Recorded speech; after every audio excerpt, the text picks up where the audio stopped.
தண்ணீர் எப்பொழுது கலங்கும் என்று எதிர்பார்த்து இன்னைக்கும் தண்ணீர் எப்படி கலங்கும், எப்ப கலங்கும்னு எதிர்பார்த்து ஒரு கூட்டம் காத்துக்கிட்டே இருக்குது.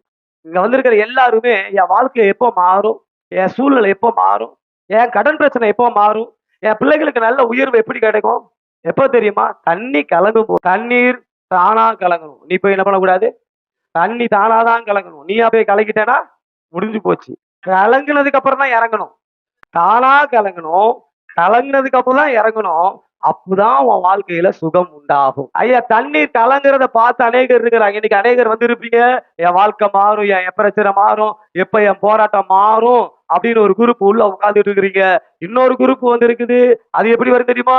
எப்ப தேசத்துல ஒரு ரட்சிப்பு உண்டாகும், தேசத்துல எப்ப ஜனங்கள் ரட்சிக்கப்படுவாங்க, எப்ப எப்ப என் தேசத்துல ஒரு மாற்றம் உண்டாகும், தேசத்துக்காக பரிதபிக்கிற ஒரு கூட்டமும் உள்ள இருக்குது.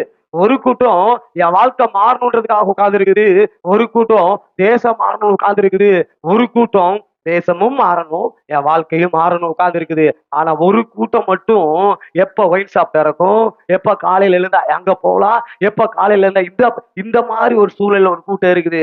நான் இன்னைக்கு உங்களை பார்த்து சொல்றேன், தண்ணீர் எப்போது கலக்கும்னு பாக்குறீங்கல்ல, நீங்க எந்த